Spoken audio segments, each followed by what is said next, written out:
Hello and welcome to the 9th episode of the Great British Design Podcast.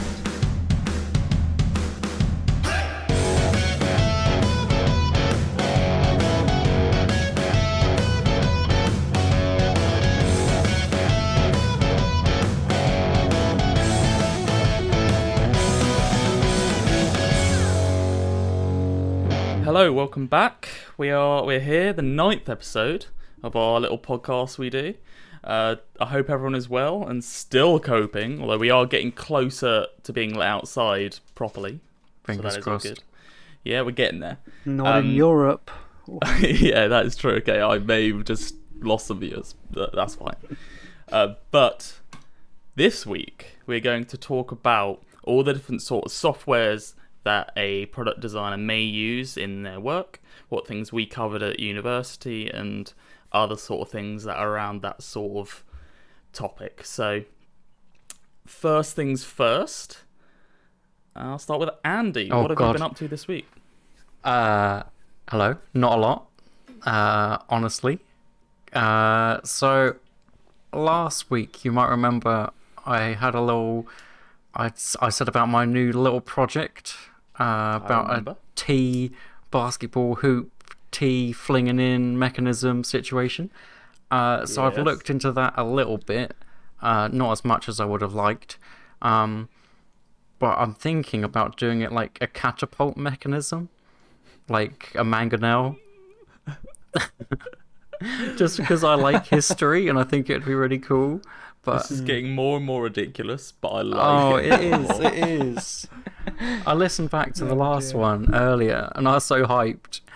But it's like the base idea. What I'm thinking as I listened back to that one earlier is maybe just do a simple coaster with a backboard or a clip-on backboard situation first, and then when that one's done, think about this. Now turning into a big project. You whip out the V2. That's it. That's it. Yeah. I think that's a good idea. V2, because otherwise Just I think get something started and done. Yeah, it's just getting crazy. So I think I'm going to do that first. Every day the mechanism gets more and more complex and more exactly. and more You don't want this to turn into a certain desk tidying project. Tidy, yeah. When it's supposed to be a little short project. You mean the simple one with no mechanisms? Yeah, the simple 1 week project, yeah. It's the all simple form. 1 week project with no research. But no, my tea bags, we're doing like parkour off the walls and stuff before it goes in. It'll be like one of those videos where they like throw a table tennis ball into a pan and it bounces off loads of things. That'll be your tea bag in the end. You know, it's got like the 10 glasses upside down. Yeah. Oh, that'd be awesome. So that's been my week. More recollection that I need to scale it back a little bit. And my other thing is I really want to get up early again. It's not really design related, but I'm struggling because I give myself so much to do. Like when I get up early, I'm going to do this, and this, and this, and then I wake up, look at my phone, and I'm like, nope, and then I go back to bed. Whereas like starting for the next month, I am gonna try and just get up. That's it. Just get up early. It's a good idea. It's funny you say that because I've decided to do exactly the same thing now as well. Try and get up early. Maybe we can text each other in the morning. That's it. Make sure. Why don't we make this a pact between the three of us, and we'll check in next week and see what's happened. Has this gone? Mine was the first day today.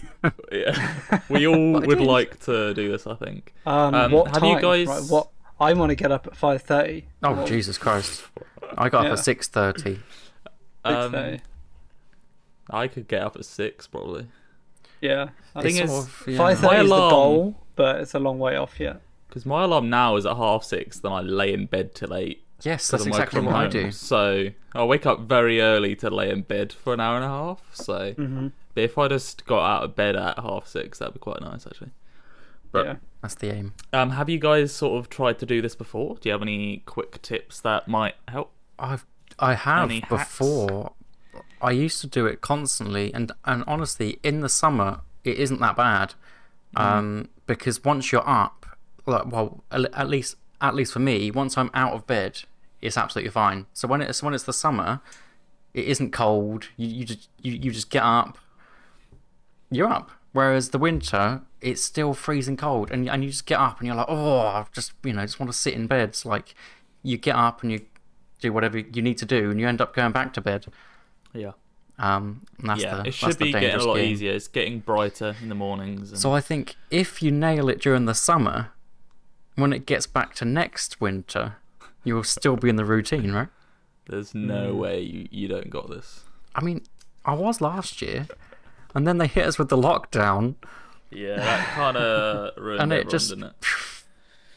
Yeah, fair enough. Well, I guess we'll check in next week, see how many days it took us, how many days out of the 7 that we may have failed. Yeah. But I realised I didn't give any tips. Just try it in the summer. No, that was a tip.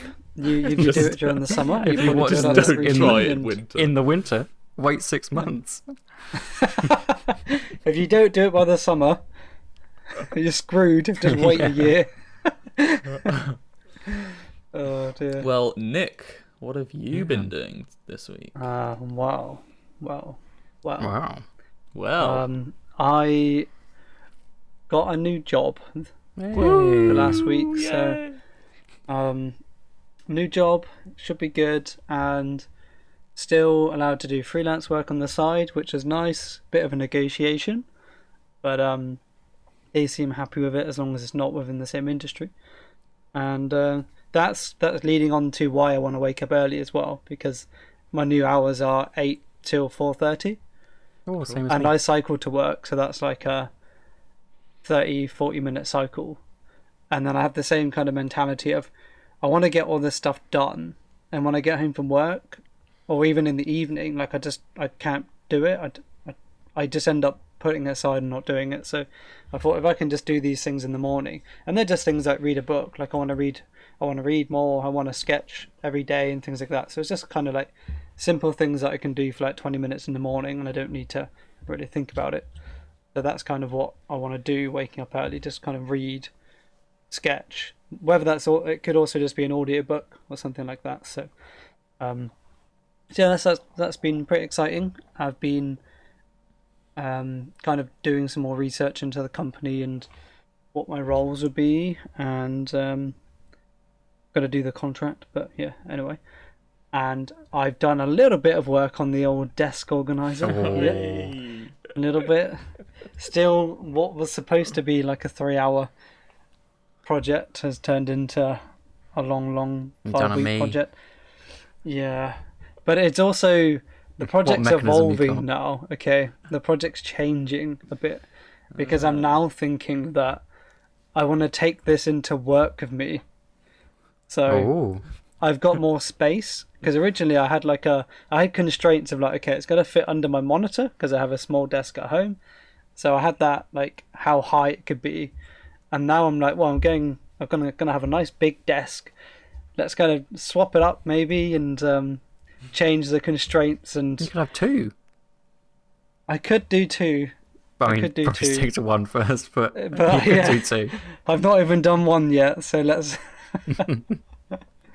And so it's changing, but we'll see, and that's kind of about it for me, really. It's just been sorting out all the paperwork. Had an interview last week, and that was fun. It was good fun for an interview. I know it was more of just like a nice casual conversation for 3 hours. So I was gonna say, exciting. So how did it was a long interview? How did your freelance chat go with them? Because when you texted us, I got the impression that they were letting you have like, I don't know, a half day on one of the days to do your freelance stuff. Oh, I didn't realize that they were actually against you doing what you want in your free time. That sounds strange.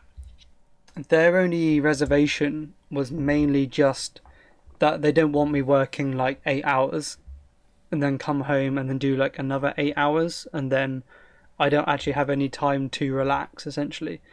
They say that their HR gets on them quite hard about making sure their staff actually have downtime and actually relax. So that was kind of their only reservation. Like if I was to come home and do 8 hours of work and then not get a lot of sleep, Be really tired the then next that would day. also, yeah, I would be tired, and it would affect my kind of roles for them, which I guess is the priority.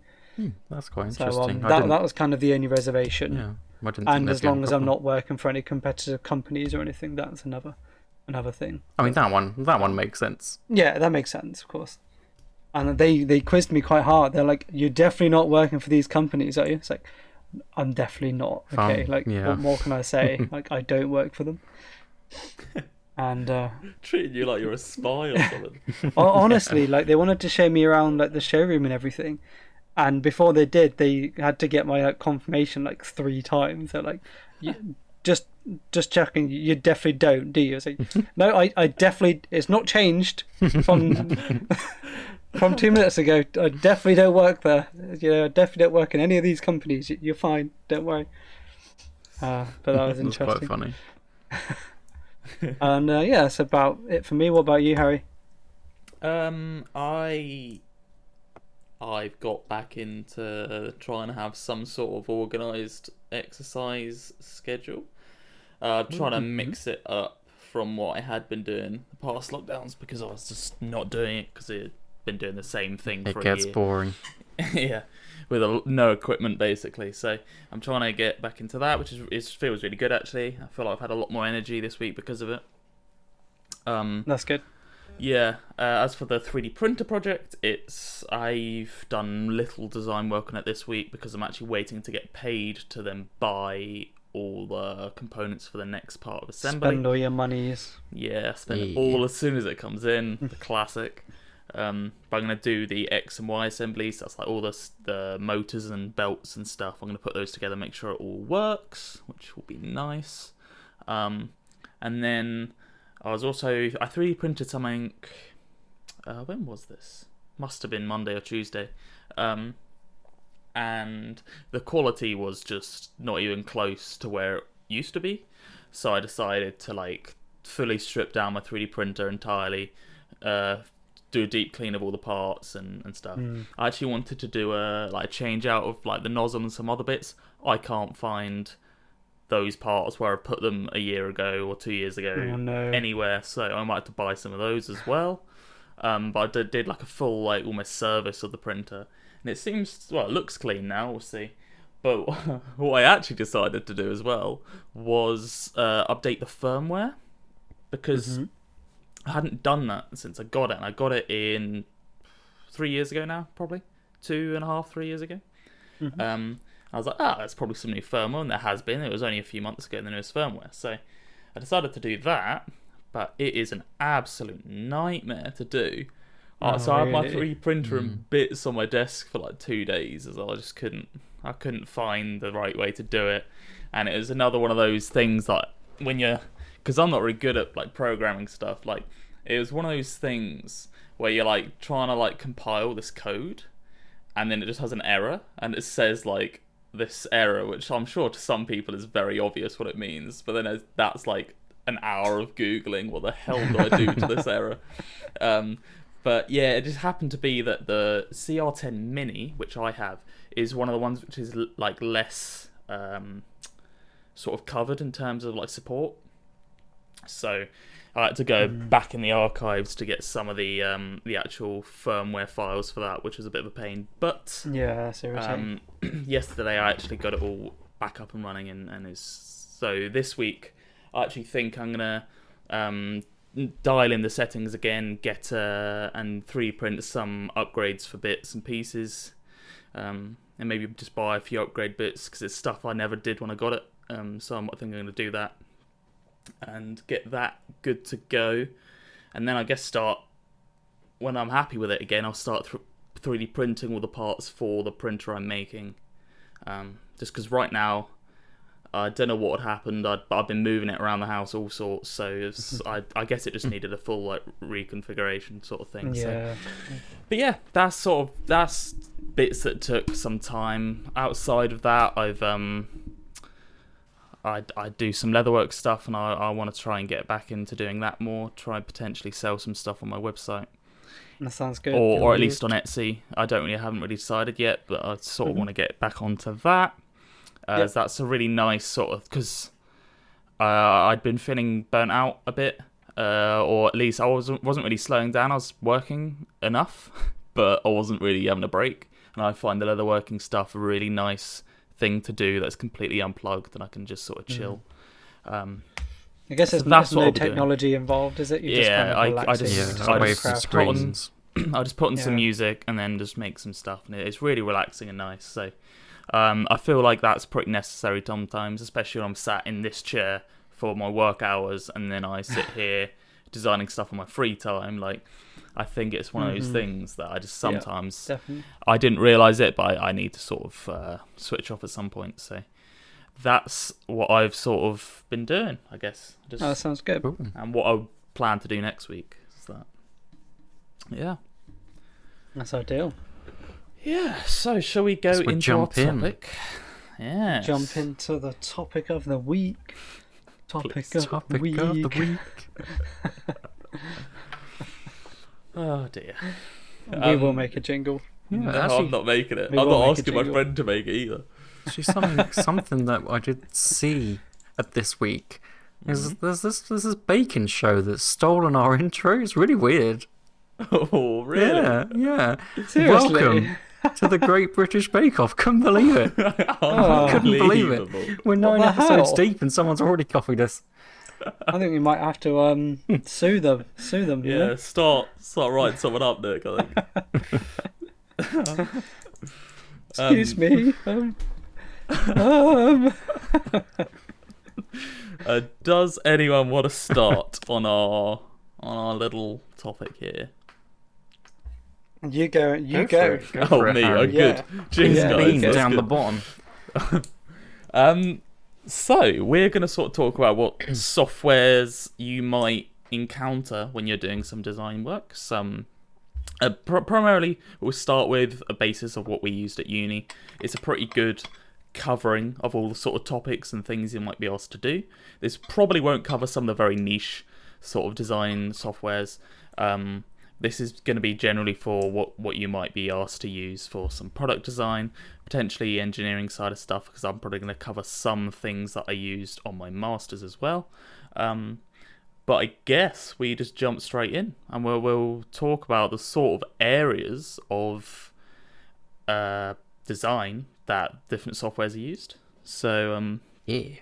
to kick that off, I'll just do a Sounds little good. list of these sort of topics, and then we can go into more detail to each one.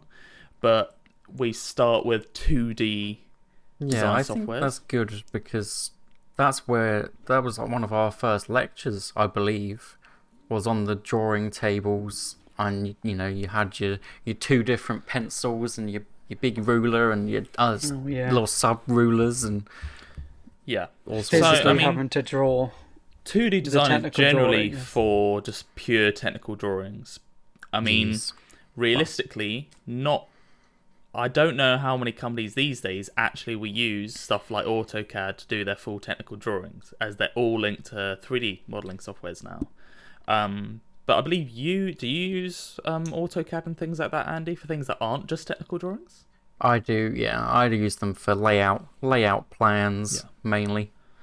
So yeah, I work in a warehouse, so big layout of the warehouse, and then I'll have a certain section that I'll need a layout plan for, and then you just get sizes of whatever things, and yeah, make a new layout. Yeah. So things like that, and also things like very simple components, something like a shaft, or something could very easily be done on a 2D drawing, because a shaft from side on looks like a square, and things like that were very simple like shapes. Think that sort of thing that actually what are they called? Sorry, machinists and things like that would actually potentially prefer. Well, maybe not prefer, but that's the sort of thing I can imagine they still use those in those industries, which is like I very believe simple it's things. still quite widely used in architecture as well. Yes. Oh, AutoCAD. architecture, yeah. I'd But say they it's also definitely- does for example Google SketchUp, can you get technical drawings from that? I think it's a plugin. Ooh. So I think you Interesting. use Sketchbook SketchUp, and I think it's like an AutoCAD plugin, which you then like export to. So Yeah. whatever you've made, it will then make the So it kind does of the same as the schematic 3D for you. modeling softwares. So Yeah, because yeah. I can't imagine they'd still fully draw out everything in AutoCAD from scratch. I just feel like it would probably Yeah. be If they're quicker making a just to 3D sketch it model up, as well, right? Yeah. if they're already making the 3D model, it would all be linked there. But yeah, I didn't actually know that. But yeah, I know architects use different software to design, our sort of design anyway, because they Yeah, always yeah. use SketchUp, and they used it all the way through third and fourth year at uni. They were using Google SketchUp, I believe. So yeah. Our favourite software. Brutal. We will go from 2D to 3D, which is obviously anyone probably who's done any sort of design from sixth form up will have used some 3D modeling software, and that's pretty much the bread and butter. That's what we spend 80% of our time in, doing 3D models of everything. So we use Creo, which is a PTC parametric Creo, Yeah. which is it Autodesk still? I think it might be. Creo, I don't think it's. No, I don't think so. No, Is it's it not not Autodesk. part of their group? Um, I don't know. oh, what's it called? I can't remember the owner unless you Google it quickly. But I don't know. No, I don't won't. think it's the same. But it used to be called Pro Engineer, Pro E. Engineer, yeah. But yeah, that's what we used. But there's plenty out there. I think we'll go more in detail into those when the differences between them a bit later. But it's Well, pretty we bog used- standard. Like all the 3D modeling softwares are very similar, and they do all Yeah. for the same stuff, aren't they? I know we started off using SketchUp, didn't we? Mm-hmm. When we were first kind of getting into 3D modeling, and we didn't get on with it too well, but you can still do a lot, and you can do it in the browser, which is quite interesting. So It's very different to It's the others. not. Thing is, it isn't for what we used it for. Like, not many. No. Like, I don't know, because the way it works, you wouldn't really be able to do like 3D printing off of that. I don't think, there's a lot more steps behind it because you're not making a solid object. You're making a load of surfaces that are hollow. So it's one of those things that it wasn't really how like. It wasn't really that useful for us, but it was just like an introduction to any sort of 3D software, I guess, for us. It was very basic to understand, wasn't it? Just kind of draw a shape and line, pull it. make it Yeah, but 3D. Yeah. almost. It's difficult when you then try and do a pair of glasses on it. When you, I don't know how. Well, I just. That was tough. That was tough. yeah, that's a I have strange seen a lot of project. like woodworkers still use SketchUp. Mhm. I Yeah, don't know, I mean, the stuff when you're like, you've got a block and you're just doing like straight Yeah. cuts out of it, things like that. That's what I meant. That's what I was trying to go at by like machinists, things like that. Like Yeah, these very sure. basic shapes where you get like a rectangle, make it whatever a 3D rectangle's called, and then that's sort of like very easy to get what their sort of base materials would be, and there's a lot less of like complex shapes being done from those sort of stuff, like for woodwork and things. Which so makes sense they would still use that rather than using a pretty intense SolidWorks or Creo sure. or whatever. Mm-hmm. Yeah. Although I'd still recommend that they do make the jump. I mean, At some yeah, point, they've it's like- got a lot more tools at their hands if they use the different Yeah, software. yeah. You've got a lot more options, yeah. And I mean, did we use any other 3D software I think in so. terms of like parametric modeling and things like So that? I don't think we did, did I've used Katia a bit, and I use SolidWorks for work. we? Mhm. I guess some people model on Blender these days, which is a free software. Mhm. Is that similar to SketchUp? How you It's model it? I've closer- never modelled anything. It's I closer import to everything. SketchUp, yeah. It's close to SketchUp. It's very different to how like Creo regular parametric 3D modeling softwares work, because all of those work in the same sort of way, but this one is a lot more surface based. Mm. So yeah, no, it is is similar to those Yeah. sort of things, but it's not like, for example, it's a lot harder to like model to a certain dimension in Blender. It's a lot less Yeah. for that. It's a lot more for like the aesthetic shapes and stuff. Mhm. Obviously you can model it to like certain sizes, but it's just so much more fiddly. Whereas the Yeah. whole thing behind the other parametric software is it's every single thing you model, you can dimension it perfectly how you like in a sketch beforehand. Um, And mean, you can go back through the tree later on, can't you? yeah. Say if you've yeah, been yeah. working on this model for days, you can go back to your very first sketch. And if Yeah. you've done it, if you've modeled it well, hopefully everything should update with no errors, right? But Hopefully. hopefully, that. I mean, at uni, it was just error after error after error. So, But, yeah, that happened when you have two people working on the same thing that do it differently. yeah, Yeah. That still happens at work, not just at uni. yeah, it does. Yeah. But I think that's pretty much all the 3D softwares. There's a couple more that like Especially ones we used at uni, you know. they're the ones we used at uni. There was more that the uni had, like they had Rhino and there was another 3D modeling software they had, but they were not really for any sort of engineering or design. Like I said, they were a lot more sort of sculpting or 3D shape generating for other stuff rather than actual engineering or making accurately sized parts or functional parts. But I mean, we could sit here and talk about for hours all the different 3D modeling softwares, but there's about 4 that are actually used in industries is the thing, isn't it? So another one we use, and another sort of software, which is, well, it's not really similar to 2D, because when we talk about 2D design softwares, that is basically technical drawings. It's 2D line drawings with dimensions and all things like that. Whereas the other one we used we did a lot of digital sketching. So it is 2D sketching, but it's not the same as a technical drawing. These are, like you're drawing on a piece of paper trying to make something look good or anything like that. We used Sketchbook Pro, I believe, at uni. And that's what we used for our drawing. Yep. It's still a pretty decent software now, I think. Yeah, it's very good software. I think it used to be better though when we used it because it's free. It's no longer vector based. Oh, It's really? pixel based. Yeah, it used to be vector based. So, and that's probably why it big cost. downgrade. So that's Yeah, it's interesting. huge. Yeah, Huh. but it's still very good. Yeah.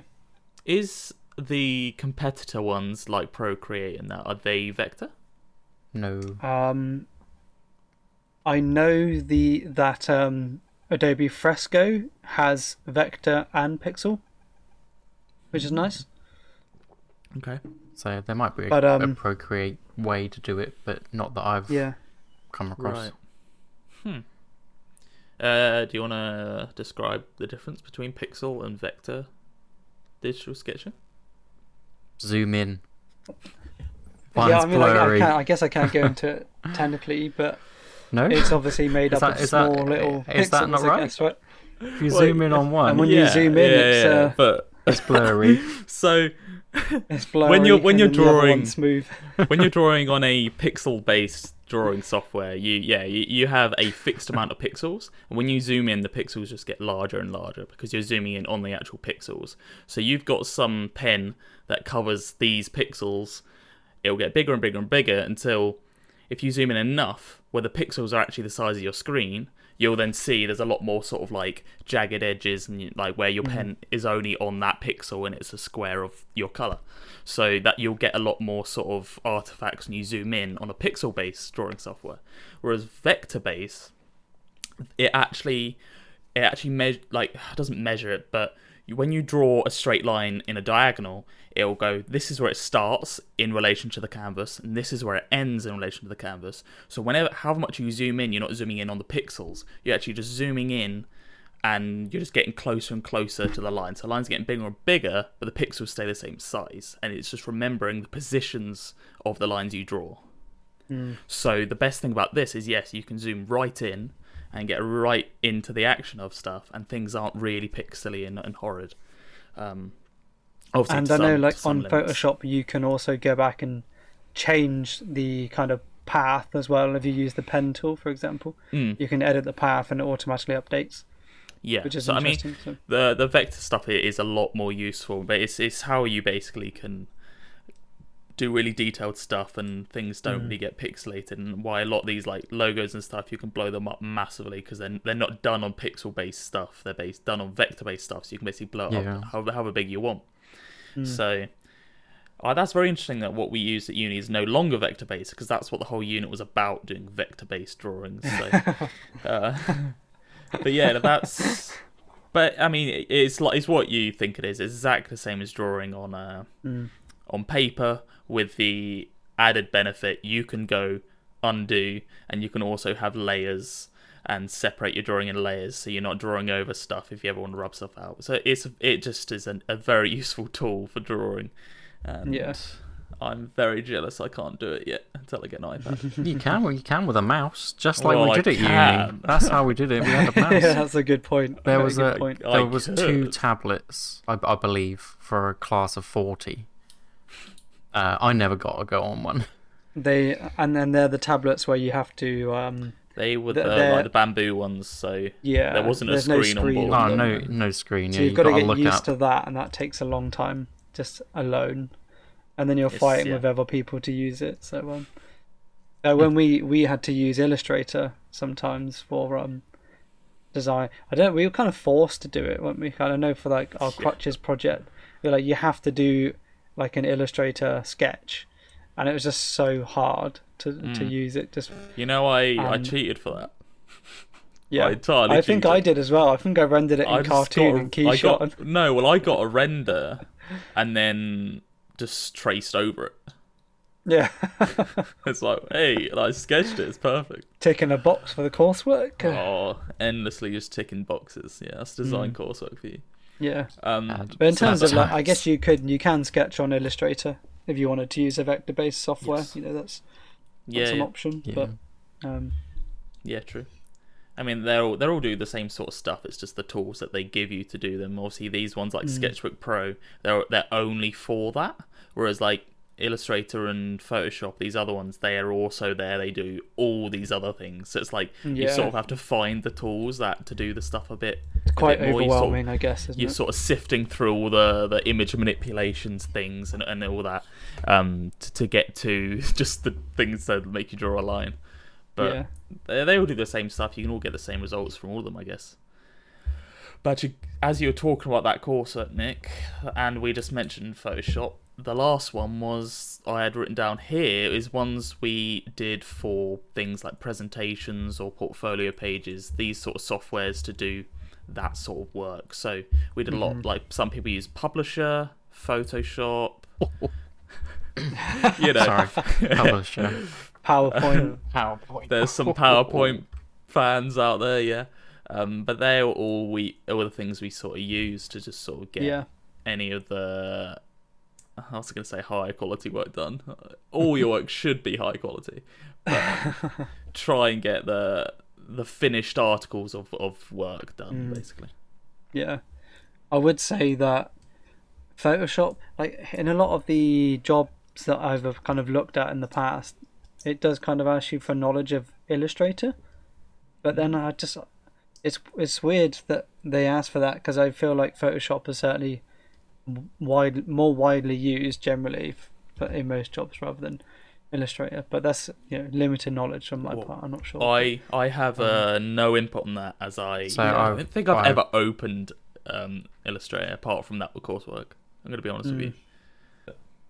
So, going back to 3D modeling, Nick, you're a Fusion 360 fan for your freelance work. Why is that? It's a very good question, Andy. Yeah, thank you. I felt like I asked it like an interviewer. I think one of the main reasons I use Fusion 360, especially as a freelancer, it does come down to cost. I mean, it's quite quite cheap. Sorry, whereas alternative 3D modeling software is, it's like 10 grand a year for a license or something, or so $1 to $2 for a license. I'm not sure, but it's kind of out of my budget, right? Whereas I think for Fusion, I paid like £400 for the year. And you do have to make sure you own the license, because I don't want to get any kind of companies fined by Autodesk or anything. Because I know in my last workplace, they said when they first started using SolidWorks, they had their student license and they got fined a ridiculous amount of money. I think it was like 20 grand or something like that. They got fined a lot of money. So I'd say it's important to use software that you've paid for. Yeah. That's and sensible. in terms of Bam. yeah, just in case, I that's the last thing I want. And I think the main difference is in terms, if I just do a comparison between like Fusion 360 and SolidWorks, because they're the kind of the two that I've used the most. I believe Fusion 360 works as like a top-down approach, where and I'll explain what the difference is. And I know SolidWorks is like a bottom-up approach. So top-down, I believe, means that you work in like an assembly almost, which you can still do in SolidWorks, and you kind of design the assembly and all the parts in one file. And instead of having to design it as a separate part and bring it in, which you can still do, but you essentially work in one file, and you design everything off each other, and you use other parts as kind of references and things like that. And then you can just create the 2D drawings and save the DXFs all from one file. Mm-hmm. Whereas in SolidWorks, at least from my experience, it was really awkward to do that. Like, they didn't make it. It was quite difficult. Whereas you tend to, you can do it, right? But it's much It's more hard. likely for everything to implode and go red, and Yeah.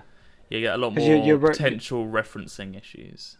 Yeah, like you reference like the side of a wall, and then when you take that part from the assembly back into being a single part, it's missing that reference, and suddenly all your sketches and all your extrudes and lofts all screw up. So I find that Fusion tends to do that quite well. Even when I have taken a part out, it saves that reference even from the other model. So in the tree, it will still have that reference, and you can then save it as a single part. So that's kind of like quite a nice way of designing it all in one, and you can just save that part as an individual file if you wanted to have like all of your individual parts saved in a folder, and then create 2D drawings from that. But I guess the other thing would be how collaborative Fusion 360 is, because I know there's like links that you can share with people, and they can view the 3D model without having any software at all. It's like a browser, and they can they can give you their input. They can write down oh, we don't like this fillet, or we don't like this corner, and that all gets kind of relayed back to me. So it's quite a nice way of just being like a very open and collaborative kind of modeling software. Cool. And That's pretty good. yeah, so I like that. There's obviously some flaws to Fusion 360 in terms it's not as powerful, I guess, and in terms of the available functions, there's less compared to like SolidWorks, like sheet metal, that they're missing a few kind of essential commands. Like you can't make any hems, you have to model it yourself and things like that.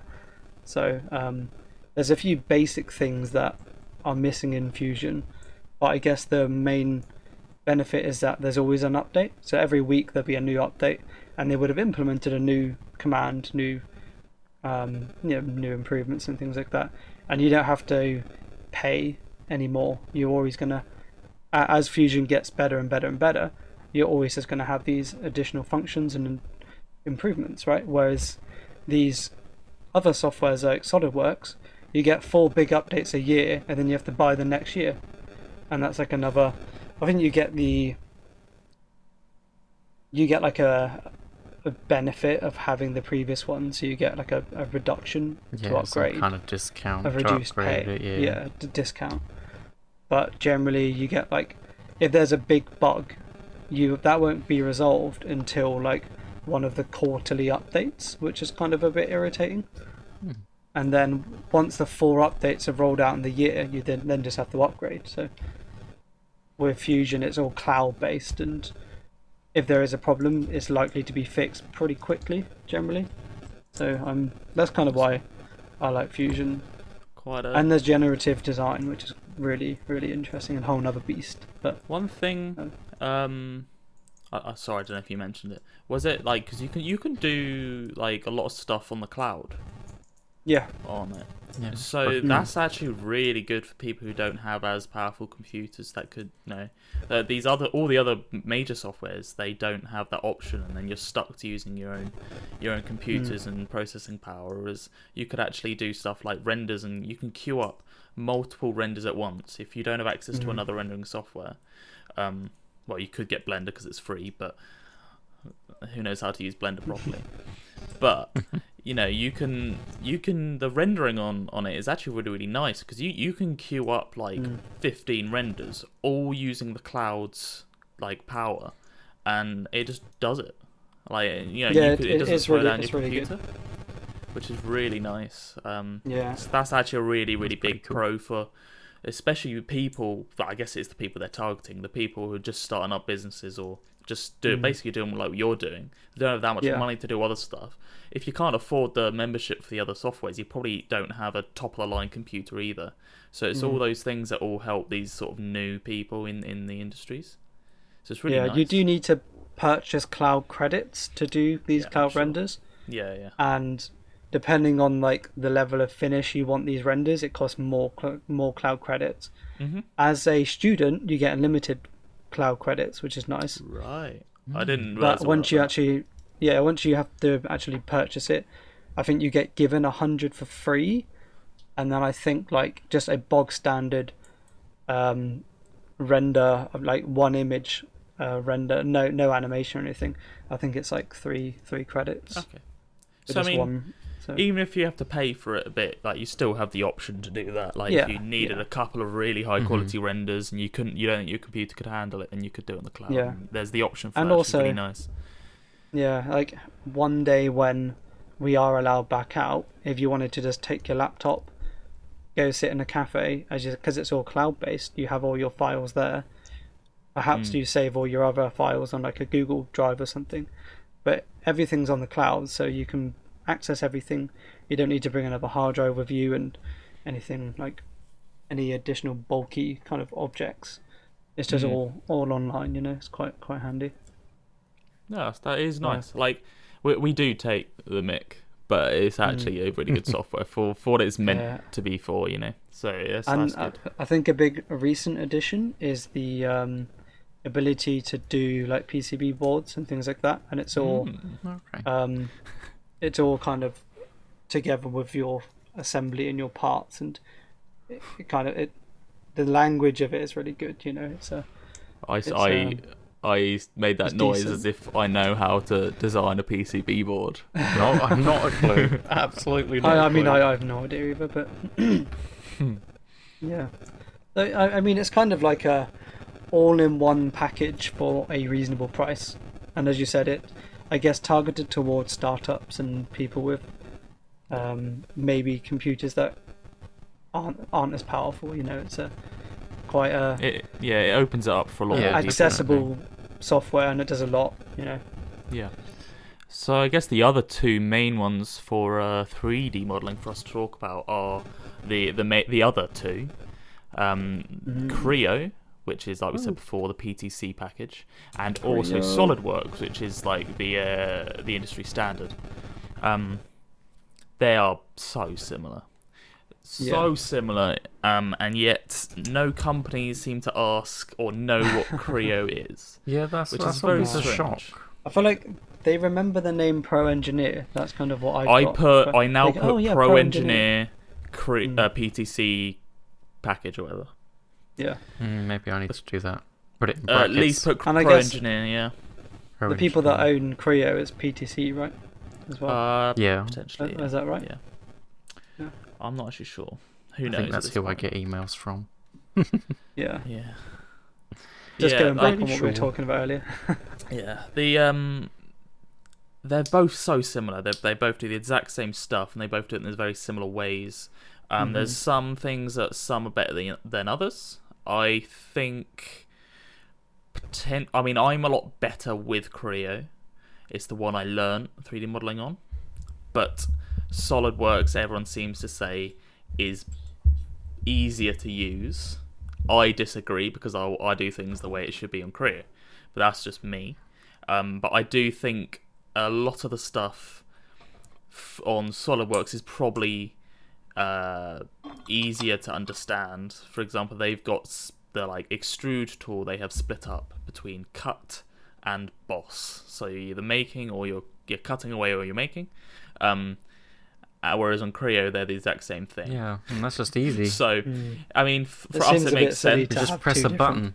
I mean, yes, we're saying that because we learn that there should be in one button, and then you just switch it over. Whereas, some people are like, okay, I need to cut. Let's find the cut tool, and they're looking for a cut tool. Which I mean, I guess you always know what you want to do. Press cancel because you've used the wrong one. I mean, yeah. So for me, it's really frustrating because sometimes I see extrude, click it, and then you realise you're on the wrong one, and then you have to then redo the sketch and everything, and it can be really frustrating. But like we said, that's because we're used to the Creo way. I think a lot of the stuff in SolidWorks is possibly a bit simpler. There's a few mouse commands, is it control? Only my muscle memory knows it. It might be Alt right click and then drag left or right, or Control right click, drag left or right. And you can save favorite commands to a wheel. Or... Yeah, so you got that, but there's quick motions on it, so it's really nice. If you want to snap to the right view or the top view, you just swipe right or up, and then it goes to those views. So things like that are really nice for just your workflow in SolidWorks. I do feel like there is a lot of things with just ease of use in SolidWorks that people find a lot nicer. Potentially some of the referencing stuff is easier to find where bits are referenced to, although again I'm a lot quicker on Creo, but I've used it more. Hell of a lot more, yeah. And also, I'm really actually only thinking about regular solid modeling, whereas at work on SolidWorks, I pretty much only use sheet metal. 90% of my models are sheet metal, so I actually haven't used the solid modeling on SolidWorks anywhere near as much, and I've never used the sheet metal on Creo. So it's not the best comparison I've got in my head here. So, but one thing I would say. And something that Creo has always been sort of not famous for, but really good at, is they're really, really good at the the surface modeling stuff. Yeah. So this is the more complicated modeling, slightly more advanced modeling style, but it's something that, because I did some SolidWorks exams, it's just not quite as good on SolidWorks, I don't think. I feel like the Creo just felt better and it failed less. All the exact same tools, so they're pretty similar. But I feel like Creo I just got on better with.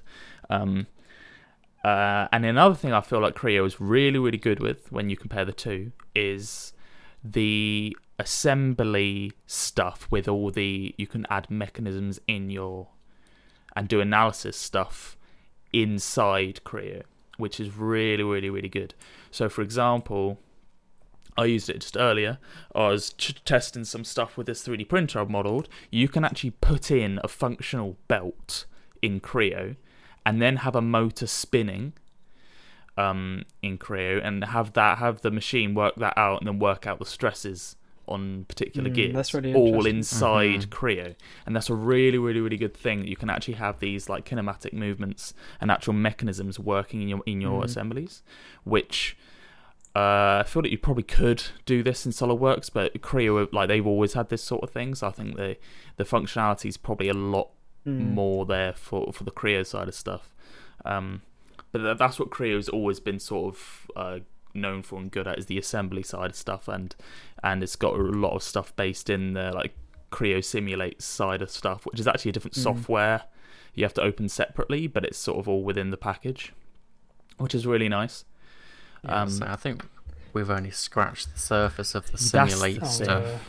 Yeah, I mean, I don't know if it would compare to some other ones, because that was another sort of software I was going to talk about. If you're going more engineering side of stuff, I used a software called Abacus. Yeah, Abacus. On my masters, and that was a pure simulation software. Like, I don't know how the internal stuff of actual simulate stuff would work for the 3D modeling softwares. I'm not actually sure if it's anywhere in the ballpark of these dedicated ones. Probably not, but you know, it depends on the level what you need to simulate, I guess. Yeah. But at least Creo has that things where you can like at least see because you can do a gearbox and see all the gears mesh and work together and check your mechanisms all work. It's pretty satisfying. That's like cool. put a motor on something and see things spinning around to see if you get any collisions. Things like that are really, really nice. So that, I think, that was probably just us being very biased towards Creo, but they are both very, very, very similar softwares. And you know, if you learnt one, you'd probably love it over the other one either way. But yeah, they do exactly what you expect them to be able to do. Anything to design any product, so you can basically do on those. Exactly. With them, they both have They rendering. all use the same they both tools, have don't simulation side of stuff. But yeah, they're very versatile. Yeah. Probably, Yeah. but like I said, they're probably a step above like what you use. I forgot the name. I keep thinking Google SketchUp. Fusion. Fusion 360. Sorry. They're probably the step above that in terms of just pure tools and power to do stuff. But then there's I other think, softwares that are above SolidWorks and Creo, like Katia, which is what all the F1 teams use, which is actually part of one of the packages. It might be SolidWorks or Creo. One of the two. I know. It's in by the same company, just they're more advanced software. Yeah, I know Autodesk, I guess their more advanced parametric modeling software would be Inventor, I guess, wouldn't it? Oh, I guess it 'Cause would. that's My quite boss a popular talks one about as well. Inventor a lot, actually, Yeah. because that's very parametric stuff. Because he Yeah. said he worked at a company that basically designed venting systems for kitchens. And it was all parametric, so you'd like do that, write in some like basically code about the size of the room and stuff, then it would do the design for you.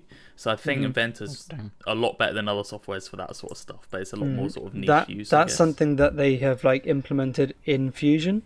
So I've done it as like a test of like you can model a table and you just kind of write in an equation saying that this leg is equal to this, you know, times this or whatever, and then as soon as you change one thing, you can just kind of scale the part so easily, as long as you kind of put in the groundwork. Because those things are really in interesting. other ones, like the relations. Because Andy had a group work doing relations at uni. But I don't think they're as good as the Inventus one. Inventor just seems to be crazy, but I could be wrong. I think there could be some people doing some disgustingly complicated things in the Creo one. I don't really know.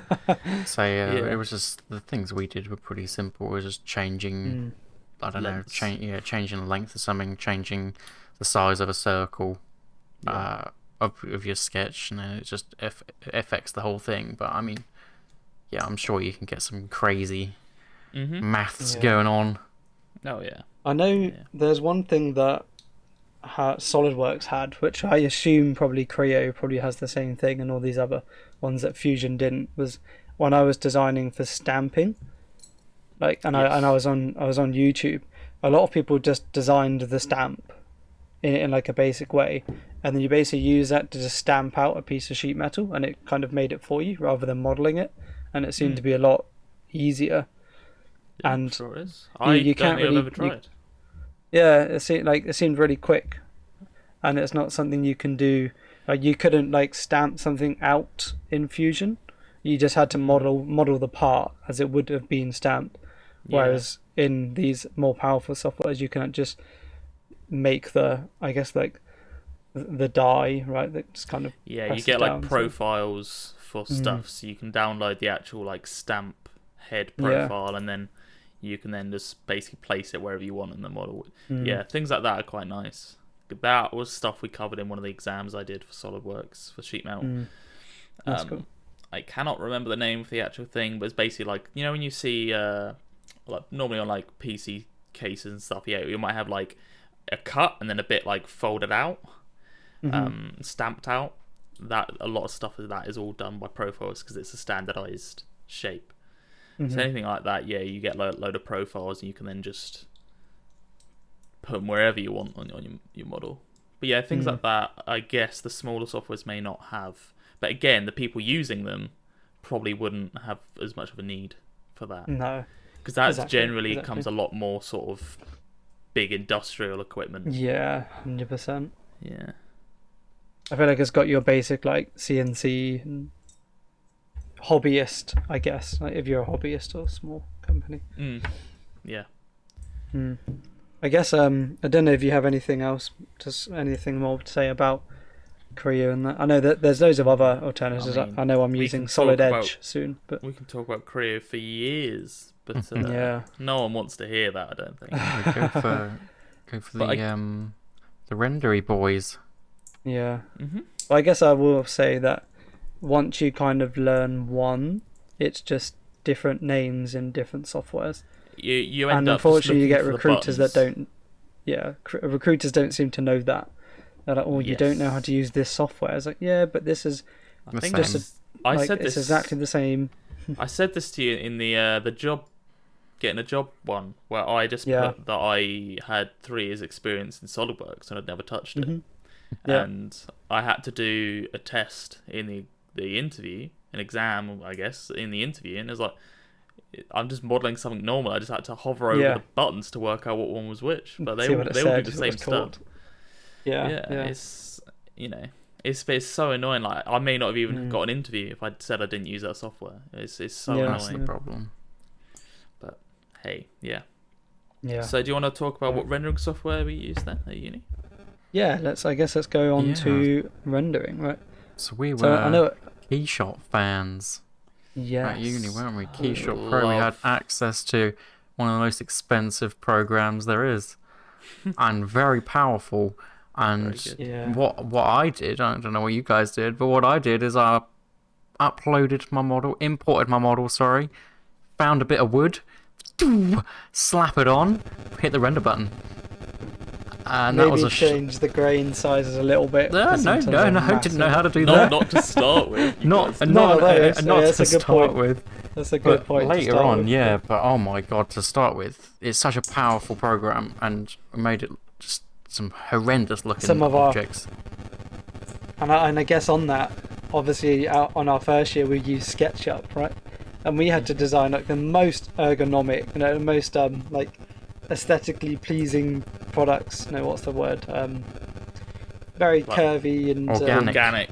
Yeah. organic. There we go. The most organic shapes going. We had to do blenders, like Oakley sport glasses, of course, like the streamlined toasters and all that kind of stuff.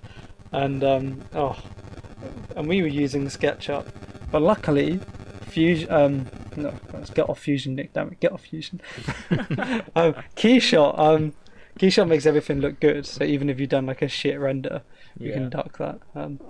That helps. Yeah, Keyshot just makes everything look good, and even when you're not very good at it, it's so user friendly, right? You can just drag and drop materials on it, so it's Yeah. quite. Oh yeah, once you've Interesting. learned how to make things look alright, you're fine. Yeah, And, And it's I so know- it's so I guess- easy to use. yeah. I can see why. Why it's so expensive, just because of the experience of using it. It's just so simple, and I never really explored Keyshot to its fullest at all at uni. Like I didn't know about the UV mapping and material mapping and all of this really like interesting, complicated Yeah. stuff. That's if I had Keyshot now, I would like to learn it like fully. But I guess all of this stuff is available in Blender as like an alternative. for rendering. It's Which just is a what bit we harder use to now. use, right? See, I think the main So- difference between them is Keyshot is designed to be used with these 3D modeling softwares. So all of the stuff, so like for example, Keyshot, all the menus work in a very, very similar way to the render sections in all these softwares. So like, you know, you drag drop a material, you do this, do that. All very similar. Whereas Blender is actually primarily for like video animation stuff. So its layout and the way it actually is all works and the way you interact with it all is probably more similar to these video softwares. So this is why it's really hard for people like us to learn it, because we actually have no experience in that sort of style of software at all. So yeah, it can do all the stuff, and actually, well, I don't know what the newest Keyshot's like now, but the Blender, what I've seen, can do actually more probably than Keyshot. It's open source. They're constantly adding new things, making it more and more powerful. And the animations you can do on it are obviously insane, because it's there to actually make Incredible. full-on animated like films if you want to. Yeah, like Pixar quality animations. It's right? mad Some of that them are it's just free. Can do, yeah. incredible. Yeah, well, it's all open source, which is hopefully it stays that way, obviously. But it is an incredibly powerful software. It's just, I mean, maybe it's hard for everyone, even if you come from a video editing software or animations like work. I'm not sure, but especially for us, it's so different. It works in such a different way. You don't just drag and drop a material. You have to create materials and all sorts. It is just very different, but very, very good and very rewarding when you can start to like learn it and understand it a bit better. And also very, very free, right? Very Very free. free. Very free. I mean, to be honest Whereas- with you, if you wanted to torture yourself a bit, you could teach yourself how to 3D model in it and render in it, and then not touch any other software. Just full on model and render in Blender, which some people can model crazy things in Blender. Yeah, and they It's- make it look Yeah. so easy. It's hardly any clicks. It's just bam, bam, bam, chair. Like, I'm- You're like, I "Whoo." like follow some like tutorial, and they're like saying all the shortcuts they're doing, and like I can't even follow it. I don't even know. It's so hard sometimes. Like it's crazy. Yeah, it is. But it's so rewarding, like the stuff that software can do, because it has a lot of not AI, UI stuff in it that makes, when you know what you're doing, it like becomes a lot easier. And it has a lot of actually does have a lot of AI stuff for post processing images to like make stuff less grainy and all things like this. It's actually so nice. It's so clever. So. It And is that's pretty incredible. much all we're gonna really talk about with the rendering stuff, because that's the only good one that we can touch. Yeah, Like I we mean, use Keyshot, but it's thousands of pounds to use it in it. Yeah. So. I guess one piece of advice would be to learn it while you can, right? Learn it Take as take soon as advantage you of the can. software that you don't got have access access to to after it. uni, right? Do it. It's so Yeah. good. Yeah, it's a very, very, very And good software. yeah, it's not too expensive, but for like an individual, if you want to, I think it was like £750 for a year for Keyshot. I mean, I guess it's one of those things yeah. that isn't too much. That's It's nothing not for a too much if company you and break stuff. it down, right? But like But most the people, company one will be more than that. most people doing renders Yeah. and stuff might not even have a job. They might be trying to do renders like we're doing in our free time without a job. Well, we have jobs, but like But doing not using stuff it for the to- job, yeah. to get a job, and at that point it's like that's very expensive. Yeah, if it you're is. like for example, Nick, you doing freelance stuff, you're making some money. That then might become more of a thing that's more worth it for you, because you actually are making money from it. But just if you're just doing it just to render stuff that you're not even going to make money off of, it seems very expensive. Yeah, I mean, usually what would happen for me would be I make a render just to kind of show a client, but it's not going to be like a marketing piece or anything. And then they just get professional photography done down the line, right? That's kind of what happens. yeah. Yeah. And yeah, I suppose there are other like rendering packages. I think I've heard one called Octane, which I've heard is like a good one. I don't think it's Mac compatible, so that's why I've not tried it. And It's the bane of I your guess life, there's- isn't it? yeah, pretty much. Yeah, It's like your catchphrase, not Mac compatible. not Mac compatible. Yeah, and Serves you right, I say. yeah, perhaps, but I do like I do like it. It's expensive, but it's all good. See, I'm saying all this now, but you'll rip into me enough when I eventually get a Mac. So No, Macs are very good. Just Yeah, I mean, Some if things you don't work are on going to be rendering, you probably don't want a Mac. Like if you're rendering as for a career, you want a very powerful PC, right? You don't want to, yeah, unless you get the Mac Pro. Mac but, Pro. There's get like the Mac Pro. $4,000 or something. pretty Yeah. powerful, eh? Oh, pretty it'd be good. amazing, but for $4,000, imagine the Then PC again, you could get. imagine, yeah, exactly. Or you can get the ultra professional one, which would be like 50 grand with everything. So the Yeah. ultra professional, the one that doesn't come with wheels. That's an additional extra. It's like $8,000 for the wheels. I think it was expensive for the wheels. Yeah. Yeah, I mean, like, I don't know if you've used any other rendering software at all. You see a lot of people render no. with Photoshop and stuff. Like, I was for going 2D to say, renders and that. apart from like just doing the built-in rendering software on like Fusion 360, Creo, SolidWorks, I haven't touched any others apart from those. I basically want to use Keyshot, forced to use Blender, but I'm kind of happy about it. I'm learning Blender. Every single render I do, I learn a lot more with it, so I'm getting a lot better results now. Probably similar results to what I had on Keyshot before. Although if I stayed on Keyshot, it probably would be a lot better. But yeah, I think Blender's good for me to keep working on, especially it's free and hopefully will be free forever. That's And I all do, I want.